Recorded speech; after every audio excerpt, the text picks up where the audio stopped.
بسم اللہ الرحمن الرحیم۔ السلام علیکم، آپ دیکھ رہے ہیں الف نیوز اور میں ہوں آپ کے ساتھ ماجد علی۔ شامل کرتے ہیں آج کی ہیڈ لائن۔ آرمینیا اور آذربائیجان میں ایک بار پھر جھڑپیں، 15 فوجی ہلاک ہونے کے بعد آرمینیا نے روس سے مدد مانگ لی۔ قائم مقام افغان وزیر خارجہ کا امریکہ کو خط، اثاثوں کی بحالی کا مطالبہ۔ ایران پر امریکی پابندیاں ناانصافی پر مبنی ہیں، ترک وزیر خارجہ۔ بھارتی وزیر داخلہ نے آج کرتارپور راہداری کھولنے کی تصدیق کر دی۔ روس کا میزائل تجربے میں سیٹلائٹ تباہ کرنے کا اعتراف۔ کویت کا حزب اللہ سے وابستگی رکھنے والے لبنانی شہریوں کو فوری ملک چھوڑنے کا حکم۔ ہوشیار آئی ایم ایف نے ڈیل سے قبل 5 پیشگی اقدامات کا مطالبہ کر دیا۔ پاک فوج آپریشنل تیاریوں پر بھرپور توجہ دے رہی ہے، army chief general Qamar Javed Bajwa. Pakistan اور دنیا بھر کی خبروں سے باخبر رہنے کے لیے الف نیوز کو سبسکرائب کر لیں اور بیل آئیکن کو کلک کرنا نہ بھولیے گا۔ ناظرین، اپنی آراء کا اظہار کمنٹ سیکشن میں لازمی کیجیے گا۔ ہیڈ لائنز آپ نے جانی، اب بڑھتے ہیں خبروں کی تفصیلات کی طرف۔ آرمینیا اور آذربائیجان کے درمیان 1 سال کے وقفے کے بعد پھر سرحدی جھڑپیں شروع ہو گئیں۔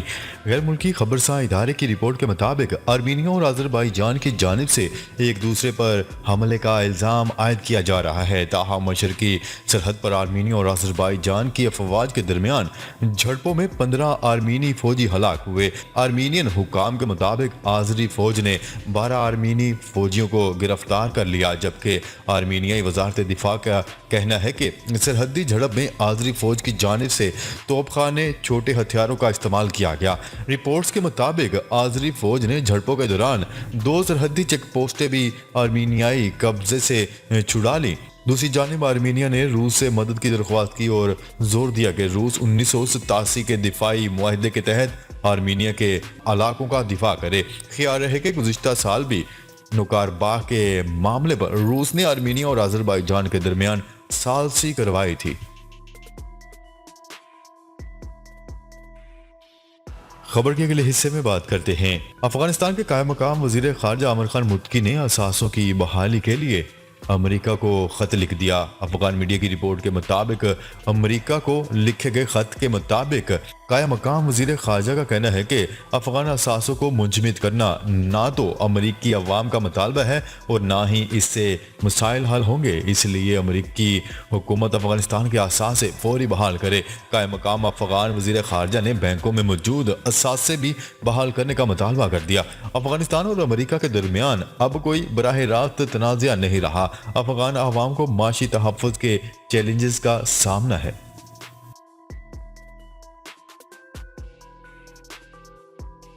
خبر کے اگلے حصے میں بات کرتے ہیں۔ ترک وزیر خارجہ نے کہا ہے کہ ایران پر امریکی پابندیاں ناانصافی پر مبنی ہیں۔ میڈیا رپورٹس کے مطابق ترک وزیر خارجہ نے تہران میں ایرانی ہم منصب کے ہمراہ پریس کانفرنس کرتے ہوئے کہا ہے کہ امریکہ کی ایران پر یک طرفہ معاشی پابندیاں ختم ہونی چاہیے اور 2015 میں جوہری معاہدے کو ختم کرنے والے ملک کو دوبارہ حصہ بنانا چاہیے۔ ترک وزیر خارجہ نے مزید کہا ہے کہ امید ہے ویانا میں عنقریب شروع ہونے والے جوہری مذاکرات میں ایران پر سے پابندیاں ختم کر دی جائیں گی۔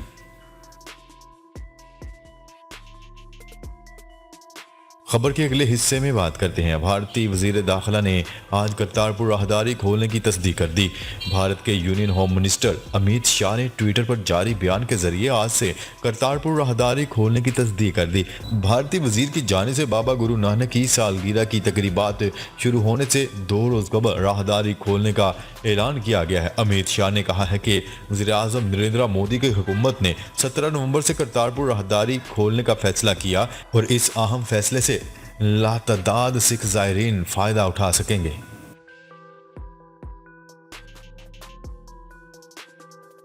خبر کے اگلے حصے میں بات کرتے ہیں۔ روس نے میزائل تجربے کے دوران اپنا ایک سیٹلائٹ تباہ کرنے کا اعتراف کر لیا۔ میڈیا رپورٹس کے مطابق روسی وزارت دفاع نے اپنے ایک بیان میں کہا ہے کہ روسی فوج نے میزائل کا ایک کامیاب تجربہ کیا جس کے نتیجے میں ایک روسی سیٹلائٹ تباہ ہو گیا جو کہ 1982 سے زمین کے مدار میں تھا۔ ناسا کے مطابق انٹرنیشنل اسپیس اسٹیشن پر موجود عملہ جس میں 4 امریکی، 1 جرمن اور 2 روسی تھے، میزائل دھماکے سے خوفزدہ ہو کر پناہ کے لیے اپنے خلائی جہاز میں واپس چلے گئے تھے، جبکہ سیکرٹری جنرل نیٹو اسٹولنبرگ نے سیٹلائٹ کو میزائل سے تباہ کرنے کے روسی اقدام کو غیر ذمہ دارانہ قرار دے دیا۔ دیری انسا امریکہ کی جانب سے بھی سیٹلائٹ چکن میزائل کے تجربے پر بیان جاری کیا گیا جسے روسی وزارت دفاع نے منافقانہ قرار دے دیا۔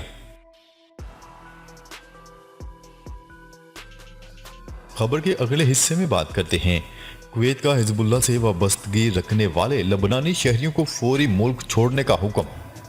کویت میں لبنانی حزب اللہ کو مالی معاونت فراہم کرنے کے الزام میں لوگوں کی گرفتاریوں کے چند دن بعد وہاں کے ریاستی سیکیورٹی اداروں نے مختلف ممالک کے 100 سے زائد تارکین وطن کے ناموں کی فہرست جاری کر دی جن کے احکاموں میں مزید توسیع نہیں کی جائے گی۔ ان میں سے زیادہ تر لبنانی شہری ہیں۔ ان لوگوں کے کویت میں مزید قیام کے لیے ان کے احکاموں میں توسیع نہیں کی جائے گی۔ کویتی حکام کا کہنا ہے کہ ایسے تمام لبنانی جن کا کسی نہ کسی شکل میں حزب اللہ کے ساتھ کوئی نہ کوئی تعلق رہا ہے اور ان کے ساتھ کسی قسم کا لین دین نہیں کیا جائے گا۔ نیوز رپورٹ کے مطابق بتایا جا رہا ہے کہ ان میں سے کچھ لبنانی تارکین وطن کو حزب اللہ سے تعلق یا ان کے پہلے یا دوسرے درجے کے رشتہ دار ہونے کا شبہ ہے۔ انہوں نے مزید کہا ہے کہ دیگر افراد دیگر قومیت کے ہیں جن میں وہ لوگ بھی شامل ہیں جن پر پہلے منی لانڈرنگ اور دیگر حساس معاملات جیسے سنگین الزامات میں مقدمات قائم کیے گئے ہیں۔ یہ افراد عوامی مفاد کے لیے ملک کے اندر رہنے کے لیے ناپسندیدہ افراد کی فہرست میں شامل ہیں۔ ذرائع نے بتایا ہے کہ کویت میں کچھ لوگوں پر کویت میں 6 گورنریوں میں اپنے احکاموں میں توسیع کی درخواست کی۔ ان کے کاغذات کا جائزہ لیا گیا جس سے ان کے حزب اللہ سے قربت کا شبہ ہوا۔ انہیں فوری طور پر ملک اور اپنے اہل خانہ کو چھوڑنے کے لیے کہا گیا۔ یاد رہے کہ رواں ماہ کے آغاز میں کویت نے 8 شہریوں کے ایک گروپ کو گرفتار کیا تھا جن پر لبنانی حزب اللہ کے ساتھ کام کرنے اور تعاون کرنے کا الزام عائد تھا۔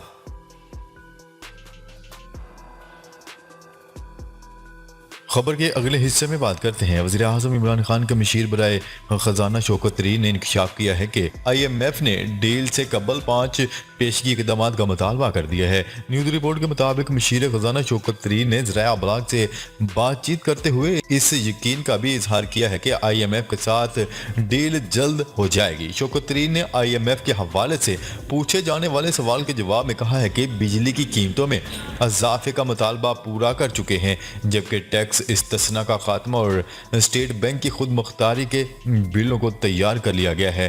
وزیر اعظم عمران خان کے مشیر برائے خزانہ شوکت ترین کا کہنا ہے کہ وفاقی وزراء قانونی بلوں کے مسودے کو حتمی شکل دے رہے ہیں۔ مشیر خزانہ شوکت ترین نے واضح طور پر کہا ہے کہ کرنسی ریٹ اور مانیٹری پالیسی اسٹیٹ بینک کا دائرہ کار ہے۔